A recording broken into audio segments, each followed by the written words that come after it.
नमस्कार, मी कविताच टेस्टी फूडमध्ये सर्व खवय्यांचे पुन्हा एकदा स्वागत करते। आज आपण वर्षभर टिकणारी लाल मिरची पावडर कशी करायची ते पाहणार आहोत। मिरची पावडरला चांगला लाल रंग यावा म्हणून यामध्ये मी एक सिक्रेट पदार्थ घातलेला आहे। तिखटाला चांगली चव यावी म्हणून कोणत्या मिरच्या निवडाव्यात, तसेच लाल तिखटाला आळी जाळी न लागता वर्षभर चांगले टिकावे यासाठी काय करावे हे सर्व मी या व्हिडिओमध्ये सविस्तर सांगितलेले आहे। त्यामुळे व्हिडिओ स्किप न करता पूर्ण पहा। चला तर रेसिपीला सुरुवात करूया। तुम्ही या चॅनलला अजून सबस्क्राइब केले नसेल तर जरूर सबस्क्राइब करा, ते निशुल्क आहे। इथे मी 3 प्रकारच्या मिरच्या घेतलेल्या आहे। ही मिरची बघा, शंकेश्वरी मिरची ना मी 1.5 किलो घेतलेली आहे। शंकेश्वरी मिरची बघा अशी दिसते, एकदम पातळ सालीची, खूप छान चवीला लागते ही मिरची आणि रंग पण छान येतो तिखटाला याचा, त्यामुळे मी 1.5 किलो घेतलेली आहे। 1.5 किलो इथे मी बेडगी मिरची घेतलेली आहे। बेडगी मिरची दिसायला अशी असते बघा, वर्ण जरा सुरकुते असता, पातळ आणि लांब असते जरा। ही तिखटाला जरा कमी असते पण रंग लाल तिखटाला खूप छान येतो याच्याने। 1.5 किलो इथे मी काश्मीरी मिरची घेतलेली आहे। काश्मीरी मिरची बघा अशी दिसते, सुरकुतलेली असते, रंग खूप डार्क असतो, लाल तिखटाला ना याच्याने खूप छान रंग येतो। तर ही 1.5 किलो घेतलेली आहे मिरची। या मिरच्या घेताना तुम्ही जरा चांगल्या क्वालिटीच्याच मिरच्या घ्या। दुकानात गेल्यावर ना आपल्याला 2-3 क्वालिटीच्या मिरच्या असतात, त्यातली चांगली मिरची बघून घ्यायची आहे, कारण हा मसाला आपल्याला वर्षभर टिकवायचा असतो। दुकानात मिरची घेताना ना शक्यतो तुम्ही देठवालीच मिरची घ्या। देठ काढलेल्या मिरचीच्या रंगात आणि चवीमध्ये ना नंतर फरक पडतो। ही मिरची मी दुकानात आणली ना तेव्हा ही थोडीशी ओलसर होती। मी एक दिवस तिला छान ऊन दाखवलं आणि नंतर तिचे देठ वगैरे काढून दुसऱ्या दिवशी परत एकदा ऊन दाखवलं। या मिरचींना ना जास्त ऊन दाखवायचं नाही, त्याच्याने पण आपला रंग आहे ना मिरचीचा जाऊ शकतो। या मिरचींना ना 2 दिवस मी छान ऊन दाखवलेलं आहे। आता मी कांडप यंत्रणामधून हे मिरची पावडर करून आणणार आहे। या मिरच्या वापरून जे लाल तिखट बनणार आहे ना ते मीडियम लाल तिखट बनणार आहे। जर तुम्हाला तिखट जास्त पाहिजे असेल ना तर इथे मी 1.5 किलो शंकेश्वरी घेतलेली आहे ना, तिथे तुम्ही 1 किलो शंकेश्वरी घ्या आणि अर्धा किलो लवंगी मिरची घ्या आणि बाकी मिरचीचं प्रमाण तसंच ठेवा।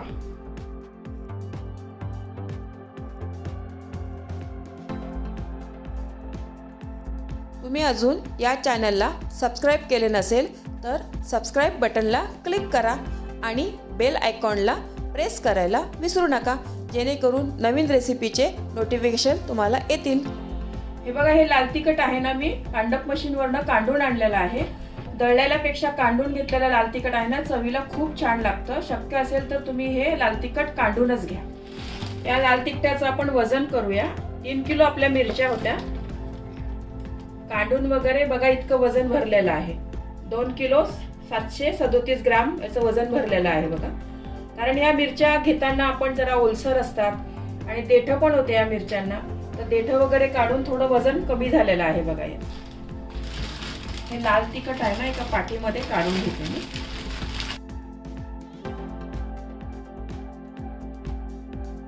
या लाल तिखटाचा कलर बघा किती छान आलेला आहे।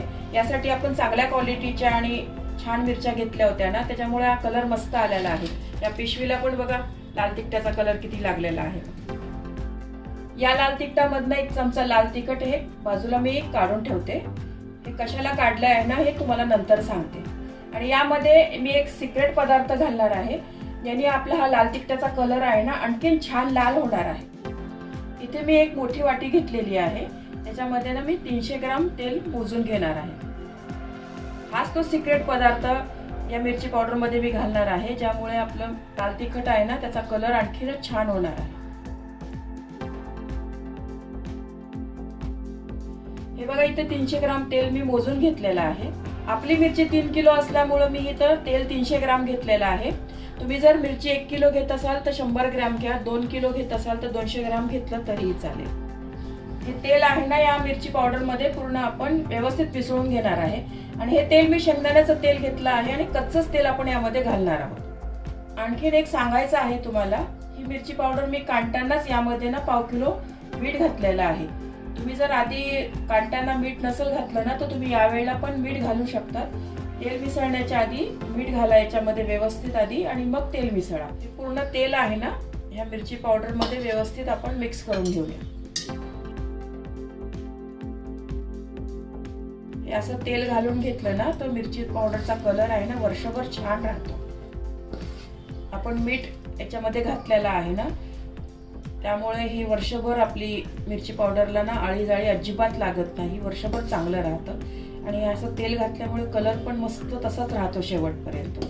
ही पद्धत आहे ना, ही आईकडनं मी माझ्या शिकलेली आहे. तिला मी लहानपणापासून मिरची पावडर काढून आणताना आईला असं मीठ आणि तेल घालताना पाहिलेलं आहे. तेच आईचं सिक्रेट आज मी तुमच्याबरोबर शेअर करत आहे. पूर्ण तेल आहे ना, हे व्यवस्थित मिरची पावडरला ना मिक्स करून घ्या.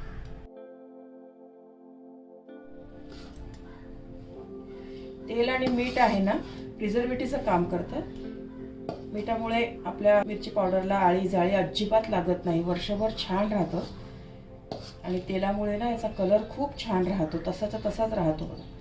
आता सुरुवातीला आपण मिरची पावडर आणतो आणि सुरुवातीला त्याचा कलर चांगला राहतो 1-2 महिने, नंतर मग फिका पडतो. तसं अजिबात होणार नाही. या पद्धतीने तुम्ही जर तेल आणि मीठ व्यवस्थित लावून घेतलं तर तेल आहे ना व्यवस्थित मिक्स करून घ्यायचं आहे आपल्याला. याच्या अशा थोड्या गुठळ्या झालेल्या आहे, तर हाताने पण तुम्ही मिक्स करू शकता. पण हाताने याच्या डायरेक्ट हात घातला ना तर आपल्या हाताची जळजळ होऊ शकतं. एक तर तुम्ही हँड ग्लोव्हचा वापर करा, नाहीतर आपली गहू चाळायची चाळण असते ना, त्याच्याने पण असं मिक्स करून चाळून घेतलं ना बघा, ह्या अशा चाळणीने गहू गाळायच्या चाळणीने ना आपल्या तर मिक्स केलं ना व्यवस्थित, तरी मिक्स होतं चांगलं हे. किंवा मिक्सरमध्ये थोडं थोडं हे मिश्रण घेऊन एक पल्स मोडवर फिरवलं ना तरी पण हे छान मिक्स होतं. तुम्ही कोणतीही पद्धत वापरू शकता. चमच्याने बघा हे तेल आहे ना मिरची पावडरमध्ये व्यवस्थित मिक्स केलेलं आहे मी. याच्यामध्ये ना थोड्या थोड्या गाठी राहिलेल्या आहे. तर मिक्सरच्या भांड्यामध्ये मी थोडं थोडं हे मिश्रण घेऊन पल्स मोडवरच अगदी 1 सेकंद फिरवणार आहे फक्त. म्हणजे तेल आणि मिरची आहे ना फक्त मिक्स झाली पाहिजे. ही मिरची पावडर बघा मी मिक्सरमध्ये ना पल्स मोडवरच थोडंसं फिरवून घेतलेलं आहे. कलर बघा किती छान आला आहे बघा आता मिरचीचा आपल्या. याच पद्धतीने ना सर्व मिरची मी पल्स मोडवरच मिक्सरमध्ये फिरवून घेणार आहे. सर्व मिरची पावडर बघा मी मिक्सरमध्ये ना पल्स मोडवर मिक्स करून घेतलेली आहे. तेल आणि मिरची पावडर छान मिक्स झालेली आहे. आधीची मिरची पावडरचा कलर बघा आणि तेल घातल्यावर मिरची पावडरचा कलर बघा, दोघांमध्ये ना खूप फरक पडलेला आहे. खूप छान कलर झालेला आहे.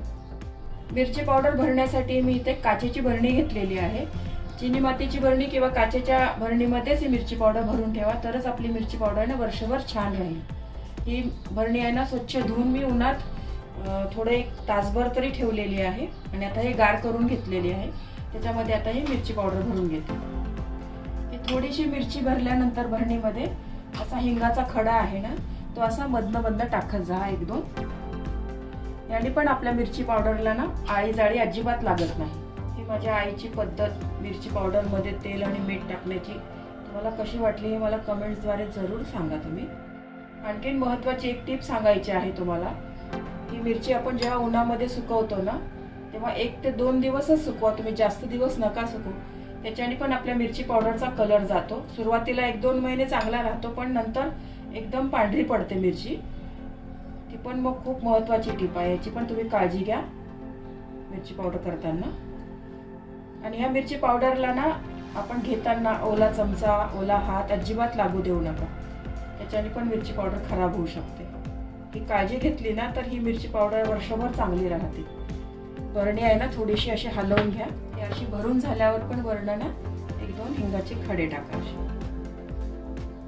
आणि याचं झाकण ना असं व्यवस्थित घट्ट लावून ठेवा, म्हणजे हवा नाही गेली पाहिजे.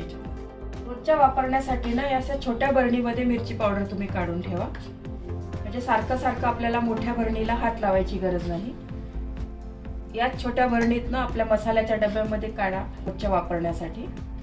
ही माझी 3 किलोची मिरची पावडर आहे ना, मला वर्षभर बरोबर पुरते. ही दुसरी करेपर्यंत संपते. मग ही मिरची पावडर जास्त म्हणजे तिखट नाही आहे, मीडियम तिखट आहे. तुम्हाला जर जास्त तिखट पाहिजे असेल तर तुम्ही याच्यामध्ये अर्धा किलो लवंगी मिरची घातली तरी चालेल. हे लाल तिखट थोडंसं तिखट बनेल. हे माझं मीडियम आहे. त्यात पण एक हिंगाचा एक खडा ठेवा.